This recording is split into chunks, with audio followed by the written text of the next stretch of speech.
एणिकी अधा हो बिजुली बिल आसिला विद्युत बिल कम करिवार उपाय। बिजुली बिल कम करबा एही डिवाइस शीत हेउ किंबा ग्रीष्म विद्युत व्यवहार सर्वाधिक अधिक रही है। ग्रीष्म ऋतु रे फैन कूलर एसी सहित समस्त वैद्युतिक उत्पादन प्रचुर मात्रा व्यवहार होता है। आवश्य शीत दिने फैन कूलर एसी अधिक व्यवहार होई न थाए, किंतु शीत दिने रूम हीटर गीजर इत्यादि अधिक व्यवहार होता है। तेणु जेकोसी ऋतु रे विद्युत आवश्यकता रही आउ विद्युत बिल मध्य सेही भली भाव में मात्राधिक अधिक होता है। तेबे विद्युत बिल कम करने उपाय रही बजार रे मिलुथिबा स्मार्ट उपकरण व्यवहार करी विद्युत बिल कम करिहेबो। एपरिकी बारंबार विद्युत काट समय रे भी आपण माने बेस फायदा मिलिबो। विद्युत बिल कम करने एक नुआ उपाय बजार रे एभली एक स्मार्ट डिवाइस मिलुची जहाँ व्यवहार कले आपण मानको अनेक फायदा मिलिबो।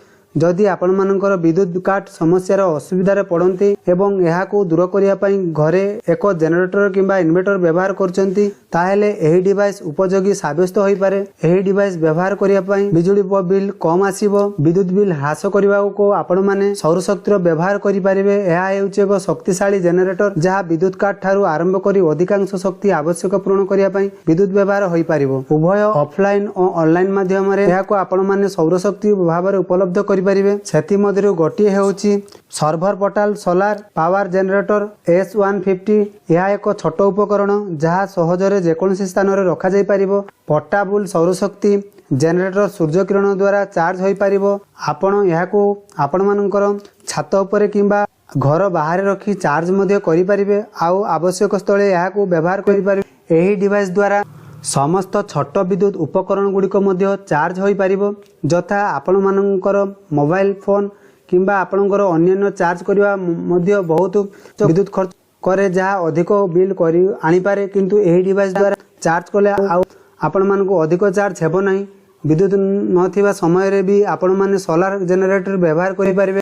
उदाहरण स्वरूप उभय ऑनलाइन ऑफलाइन एहाको आपण माने किनि पारिबे। एहार मूल्य रहिछि 19,000 टंका। एही सोलार डिवाइस आपण मानकर फ्लिपकार्ट किंबा अमेज़न रे यह उपलब्ध एवं ऑनलाइन माध्यम जदि आपण माने एहाको किणुचंती तो यह आपण मानको कम रे मध्य पड़ी पारे। ये थिला आजिर अपडेट। आशा करुचे सूचना आपण माने संपूर्ण बुझी पारथिबे।